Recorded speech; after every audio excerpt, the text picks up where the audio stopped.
it's complicated from the standpoint of is that you can play through the whistle. I mean, people say, well, the whistle blew, so you can't do that. Well, when it's fumble versus down by contact, if in fact you rule the runner down, you can still play through it if it's a fumble and give the ball to the spot where the ball was recovered. And like you say, it is really close as to whether it's a touchdown. But either way, you ought to move it up to the spot and not say that the ruling of the field stands, because it makes everybody think that the ruling of down by contact was actually what it was. But complications, the NFL, it's our rules. Yeah, they are complicated at times. By the way, look at this. So 2 plays later, you get Des Bryant that he makes the simple catch in the end zone for a touchdown, and it doesn't really matter about that fumble play. But did you tweet out something after this? I just want to say that I don't run my Twitter account on Sundays. Yes, you do. Yes, you do. What are you talking about? I'm busy watching plays. You were at a game. We had 4 games going on at once. So, but apparently this went out. I'm not going to say my account was hacked, but it did. We did send out a hashtag Des caught it, and that's, you know, obviously that play back in 2014, a lot of people can't let it go. And we have a lot of fun with Cowboy fans. They certainly responded to my tweet, not unexpectedly. Some with more heat than others, but again, love to have fun with the fans. Cowboy fans are passionate. NFL fans are passionate, and I will always be remembered as the guy, the Des caught it guy. And Cowboy fans will never ever let me forget that. You said we have a lot of fun with Cowboy fans. Were you including me in that? Yeah, group? yeah. Oh, Come on. Well, I caught it later in the game in the Butch Johnson play, when they showed the play from the 1977 Super Bowl game that was you need to stay away from the history. Let those plays live on. Don't start interjecting replay in the plays from the 70s. Okay, thanks. Thanks for the advice. Go ahead, it's yours now. So in New Orleans, a lot of discussion about a play, and it's really a well-designed play, a well-coached play. It was a pick play, and there's no 2 ways about it. This is a pick play where I believe it was Brandon Cooks who picked a New Orleans defender, but it occurs within a yard of the line of scrimmage. And pass interference rules do not apply unless we get beyond a yard from the line of scrimmage. So you can pick defenders at the line of scrimmage and within 1 yard. And there was a lot of discussion about the play. The officials threw the flag, picked it up. It was the correct call not to have a foul. But we did have Tom Brady in the huddle, and that obviously created that discussion of, oh, well, Tom Brady is talking the officials into picking up the flag. And again, regardless of what Brady said, it was the right call to pick it up. So where do you think they arrived at the conclusion to pick it up? Well, it's a good question, because that's a tough call to make, because you have an official, typically the deep wing official, who's 15, 20, 30 yards, wherever he is downfield, and they have to make that determination. Where did that contact occur in relation to the line of scrimmage? And they don't have a great angle. So it's really 2 officials have to get involved. The line of scrimmage official has to come in and say, wait a minute, this contact may have occurred within a yard of the line of scrimmage. What's that earpiece in their ear? The earpiece in their ear, the O to O, you think it came from New York? Oh, no. Yeah. That comes from the officials on the field. Green Bay, does Aaron Rodgers does he have no say? Well, I mean, again, same play showed up in there. Same play. What about this? Watch where this contact occurs. Very similar play, and again, this is being coached because the teams know they can pick within a yard of the line of scrimmage. This was a call that was made, and the flag should have been picked up, similar to what happened in New Orleans, because the contact, this one occurred right at the line of scrimmage. But I guess Rodgers, either he's not as persuasive as Brady, because I think they're both pretty good quarterbacks, but he didn't get him to pick up the flag. You got that piece in your ear, and you can't tell me that replay hasn't jumped in and corrected things, even in your time when you were back there to get it right, baby. Get it right. So somehow they should have arrived at that one. And by the way, McCarthy got a penalty after that, right? He did. Yeah, he got an unsportsmanlike conduct, and that applies to coaches too. If you get 2 unsportsmanlike conducts in the same game, whether you're a player or a coach, you're ejected from that game. So, but Coach McCarthy didn't get the second one, thankfully. Also in that game, we had a lot of discussion about this play, because the ruling on the field, New England ran the ball. They thought they had a touchdown. The back broke the plane of the goal line with the football. The ball eventually came out, but we had an illegal shift on the play against New England. So New Orleans accepted the penalty, which negated the score. So that means outside 2 minutes, if there's something reviewable on this play, it has to be challenged by the team. Because think about it. If there's no points on the board, it's not a scoring play. Outside 2, that's a coach's challenge. So New Orleans challenged that that it actually was a fumble with a clear recovery. It wasn't, but it wasn't automatically reviewed because of the fact that there was no score awarded on the play. And I hear it all the time too. People say, well, why did he challenge that? Or why? It was a potential scoring play. Potential scoring play doesn't count. It's either got to be 6 points, 3 points, 2 points, 1 point. Yeah, I think that's all you can do. There's got to be a change on the scoreboard that shows, and then replay will look at it along, of course, with turnovers. How do you score 1 point without kicking the football? How do you score 1 point without kicking the football? It's very easy. On a try, which remains live now. It used to be it was dead, but if, let's say, a pass is thrown, intercepted at the 2-yard line on a try, and then he turns around, he runs back into his own end zone and is tackled. It's a 1 point safety. 1 point safety on a try. You can have a 1 point safety. Well, you've been out for 8 or 9. You've been out for 8 or 9 years. You know, you can't get to play right in Denver. It's fine. Gee, Minnie, Christmas! I can't wait for you to get back on the road, if they ever let you get back on the road. I want to highlight a great call, a great athletic play from the Rams-Washington game, and it was Todd Gurley, who had just made an unbelievable play prior to that, where he hurdled a defender. And then on a run to the pylon, he dove, and this was so close. And he landed out of bounds, but he was able to stick the football out with his left hand and get it just inside the pylon. And it was an unbelievable call on the field by the covering officials because the left foot was so close to touching the white before the ball broke the plane. But it was just an unbelievable call at full speed to make that. And replay confirmed it without even stopping the game. But it was really close. Yeah, and it's the rule if you go from inbounds to out of bounds, I still know this rule. Yeah, good. Creep.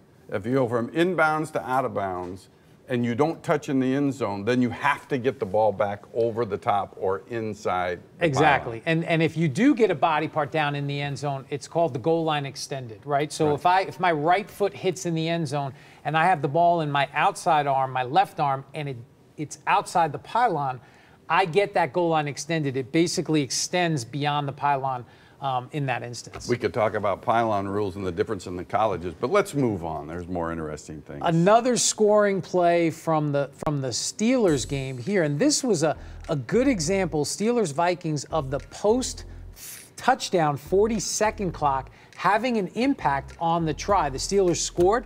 They had their celebration. It was a dice game that they mimicked. And they rolled the dice because what happens, Coach Tomlin wanted to go for 2, but because we have a 40-second clock that starts with the touchdown signal, they weren't able to get lined up in time and had a delay game penalty. I really think this is making a difference, starting the 40-second clock right after the official signals touchdown.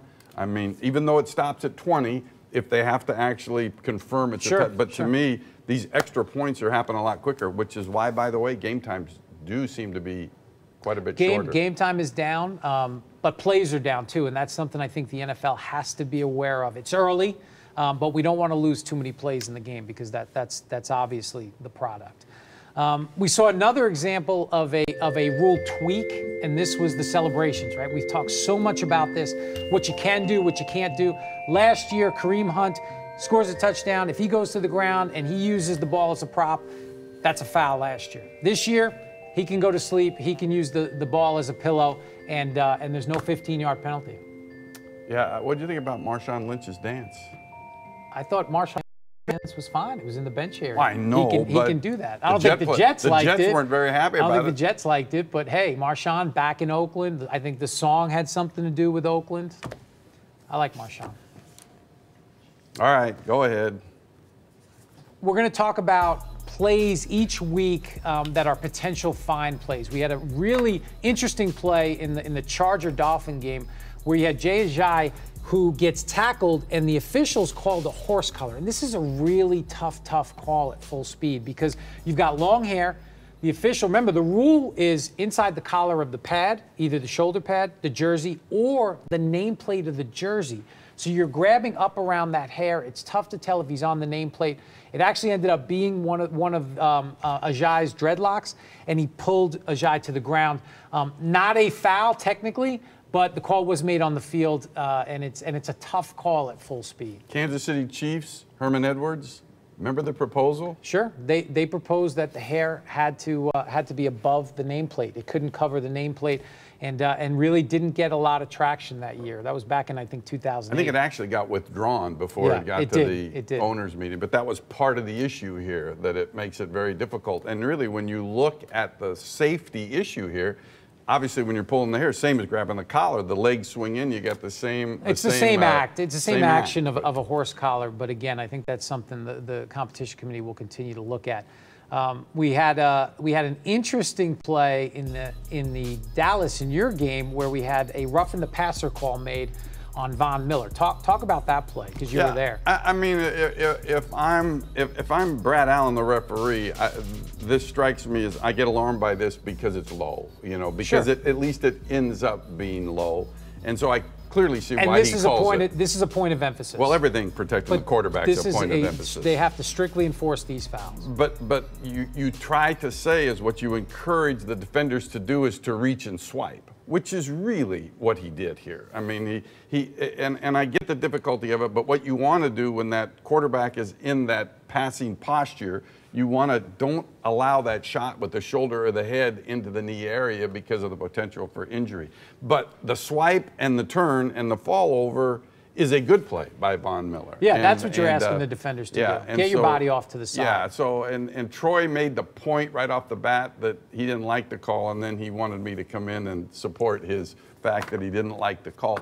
But again, kind of one of those plays where if you're going to lean one way or the other as a referee, you are going to lean to the side of safety, but this one won't end up to be a fine.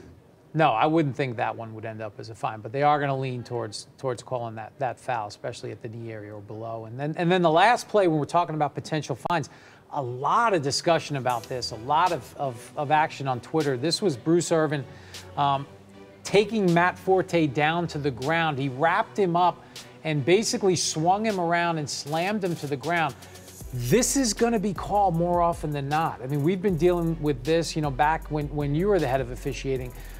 If you have an opportunity to wrap that back up and not slam him to the ground and just take him to the ground in more of a conventional tackle, that's what they want you to do.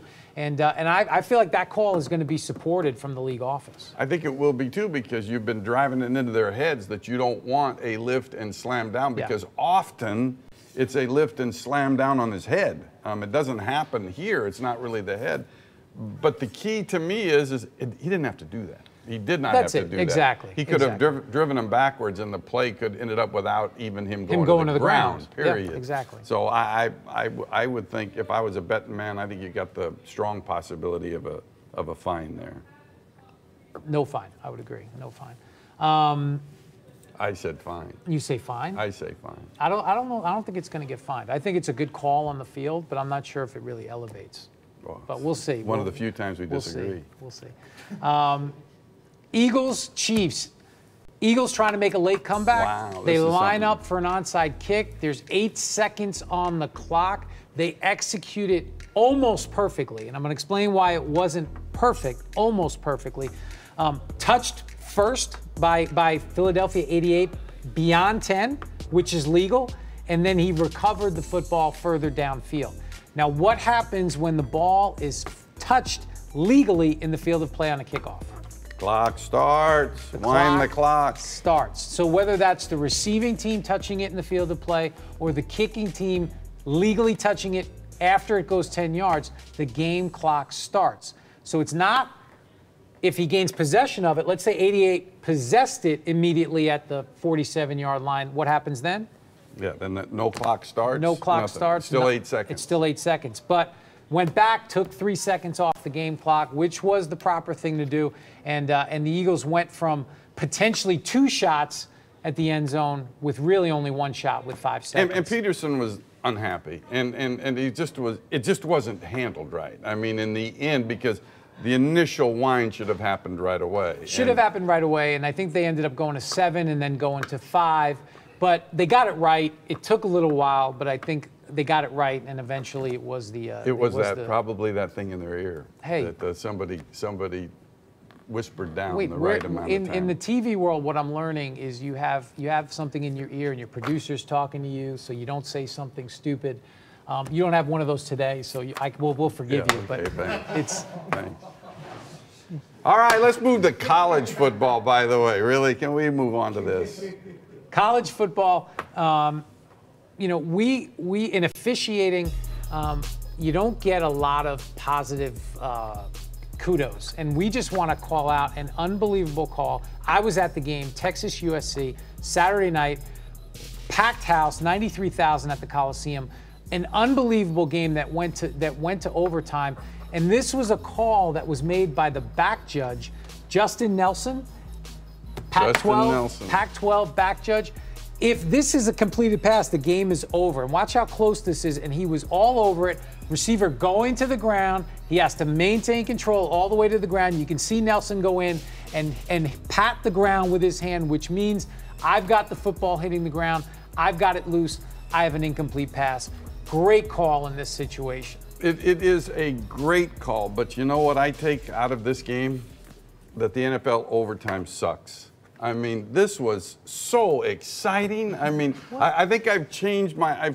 Did you watch Indianapolis, Arizona? Oh, that was an exciting overtime game. That was really exciting. I'm starting to change my mindset here and think that college overtime system is a hell of a lot more fun and interesting than ours. And I know we won't change it because we're concerned about, you know, more plays and more injuries, but that game was a classic. It really was. And that overtime was just incredible. It was. And one other point on that play, I thought the crew, I think we both did, thought they did a great job. Common sense not penalizing USC for coming onto the field. They thought the game was over. And to have a 15-yard penalty there and back them up in that situation, that's not the spirit of the rule. So good common sense by that crew in that situation. Absolutely. And maybe not good common sense by this crew coming up. This was an interesting play, and we don't see it all. And here on Last Call, we don't just stick to college, you know, big time college football. We go to Division III here, and this was a call. We got a lot of tweets about this. It's a field goal attempt, and you can see the initial kick is blocked. So what does the kicker do? Oh, I'm going to take a second shot at it, and it goes through the uprights, and they awarded the field goal. Now, should they have awarded the field goal? No, you can't. I was talking to Rich Biscaccia, whatever it is, the Cowboys special teams he coach. thought it was a legal play, but what you can't do is you can't kick a loose ball. I mean, you could kick a ball as a drop kick, which means you can drop it and kick it at the same time it hits the ground. But any pass, any fumble, any kick like this, you cannot kick it, so it's an illegal kick, and the field goal would be no good. What could you do? So in that instance, and this would have been a heads-up play by that kicker, once it's blocked, it didn't cross the line of scrimmage, right? So he can pick it up and actually drop kick it in that situation. So if he had the awareness to do that and drop kick it after the block, it would have been good. But as it happened, that is not a legal field goal. You know, I wrote tweeted from Denver yesterday that I had bad signal, so send all your questions, you know, to Twitter to @Dean Blandino. Yeah. But do you have a stalker or something on there on Twitter? Because, really? I don't have a stalker, but look, and like I said before, NFL fans are passionate. And this is a lady that has followed me since my days at the NFL. Barb loves the G-men. I can tell you she does not love officiating. And so this was from yesterday, and I'll just read these. This happened. Look, if it's a Giant game, you're going to get tweets from Barb, and they're going to be about the officiating. If it's a division game, Eagles, Redskins, Cowboys, you're going to get tweets from Barb. This was the Eagles game. @Dean Blandino, @NFL Zebras, @NFL Commish. Eagles defense jumped off sides, yet no flags. And if I don't respond, she will start adding people.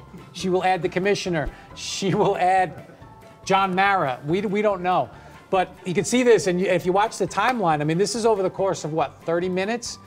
Yesterday, Eagles get away with holding. Eagles were holding clear as day. The refs are such a joke. @Dean Blandino, this is such a crock. Chiefs, wake up, you're getting screwed. @Dean Blandino, Eagles are holding on every play, all caps. all caps. You know, you know who Barb reminds me of? Who's that? Amy Trask. When she was with the Raiders, Yes. she used to text me like this all the time. Anytime we made a call that didn't go the Raiders' way, it was Amy. She kept resend, resend. Have we ever seen Amy Trask and Barb Loves the G-Men in the same room at the same time? I don't know. It might be pretty interesting. Maybe. Now I think we're going to go, right? We got some questions? So Should we get some questions? Let's get some We questions. got one. All right, let's see. Who do we get? Give me the question. It says one question from Facebook and then goodbye. Where's the question? I can't see it. The pillow's blocking it.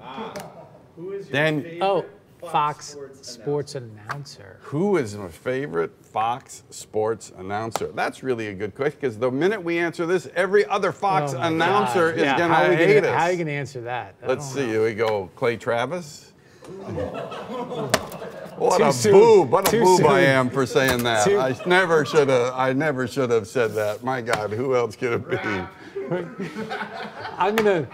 Okay, who's your favorite? I'm going me. Okay, Yeah, that's it. exactly. You're my favorite too. You're my Okay, favorite too. Hey, this is a fun day. It's a fun day. Love doing this. Love getting questions. Love trying. Hope you'll learn something from some of these plays that happen over the course of the weekend. We'll be back next Monday at 1 o'clock to look at a bunch more plays involving the NFL and the NCAA. Have a good week, guys.